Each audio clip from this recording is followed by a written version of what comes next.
जय माता की दोस्तों, माता रानी की कृपा आप और आपके पूरे परिवार सदा और सर्वदा बनी रहे। दोस्तों, आपका स्वागत है अपने channel my lovely home and garden में।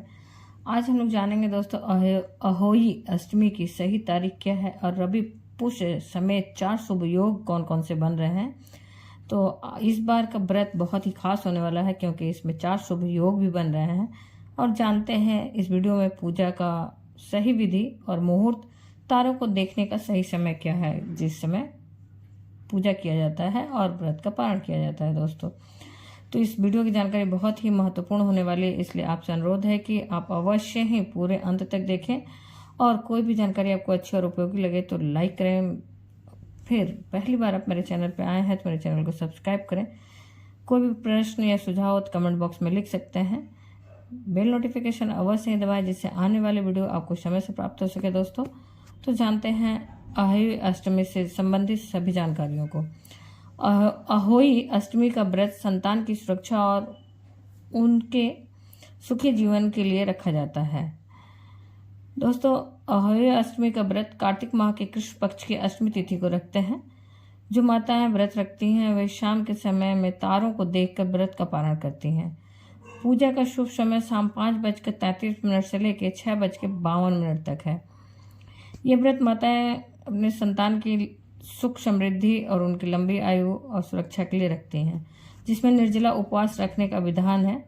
हिंदू कैलेंडर के अनुसार अहोई अष्टमी का व्रत कार्तिक माह के कृष्ण पक्ष की अष्टमी तिथि को रखते हैं।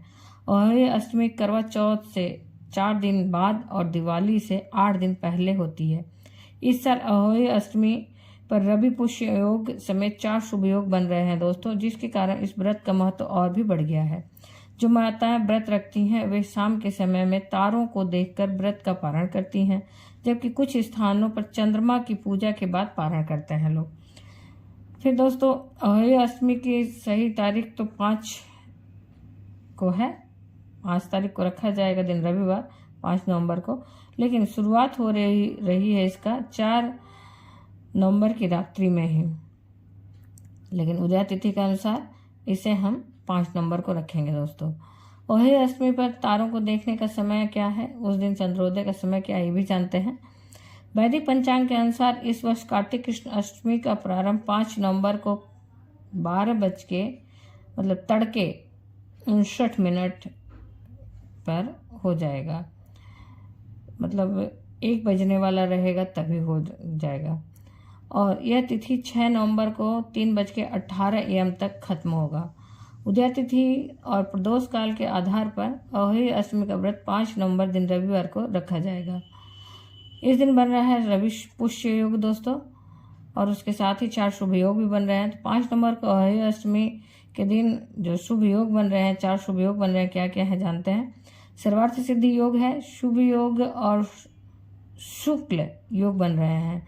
रवि पे योग जो है सुबह 6:36 से लेकर सुबह में 10:29 तक रहेगा।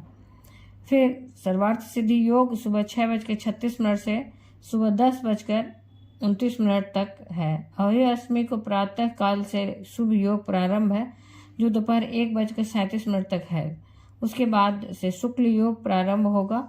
ये सभी योग मांगलिक कार्यों की दृष्टि से अत्यंत शुभ फलदायी माने जाते हैं। इसमें भी रवि पुष्य योग और सर्वार्थ सिद्धि योग सर्वश्रेष्ठ है। साथ ही लक्ष्मी योग भी बन रहा है दोस्तों। फिर इस साल जो अहोई अष्टमी पर पूजा के लिए माताओं को 1 घंटा 18 मिनट का समय प्राप्त होगा, जिसमें अहोई माता की पूजा करनी है। पूजा का शुभ समय शाम 5:33 से लेकर 6:52 तक है। उस दिन सूर्यास्त का समय होगा 5:33 पर। सूर्यास्त के बाद प्रदोष काल शुरू होता है, उसमें ही अहोई अष्टमी की पूजा करते हैं दोस्तों। अहोई अष्टमी में तारों को देखने का समय जो है, अहोई अष्टमी के दिन व्रती महिलाओं के लिए तारों को देखने का समय 5:58 से शुरू होगा।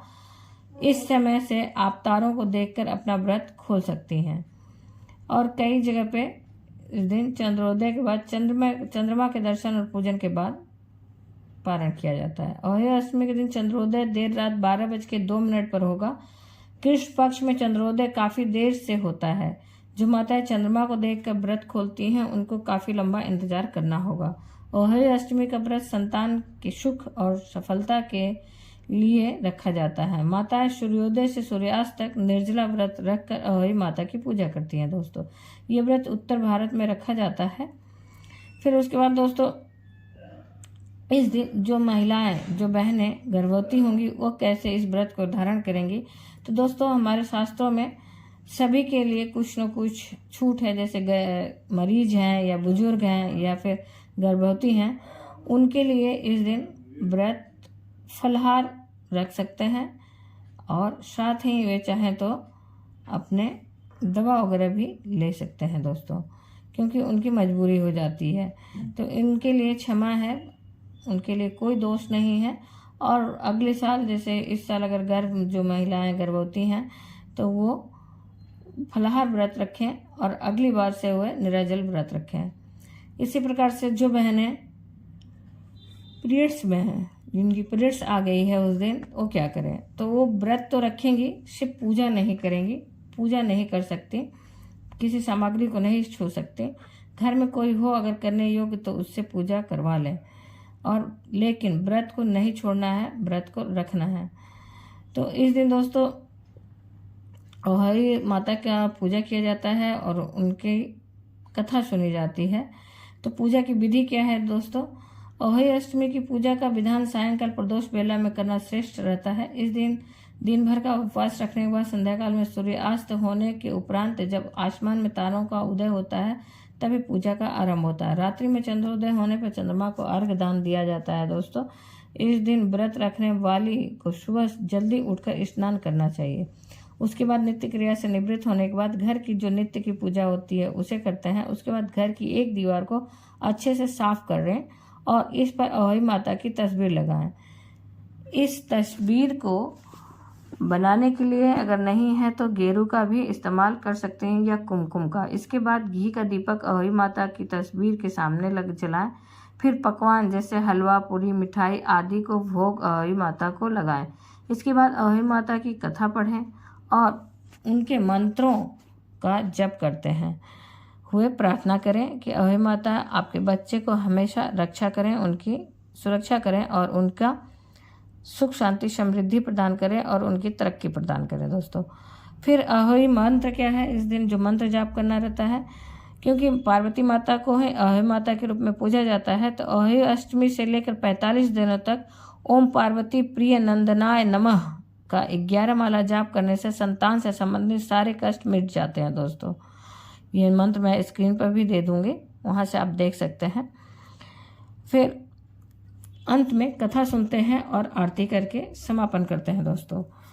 और कुछ बहनें अगर इसके लिए चौकी भी रखा जाता है, चौकी रख के उस पर आप पहले तो गंगा जल से शुद्धिकरण करें और उस पर आप कलश स्थापित करें।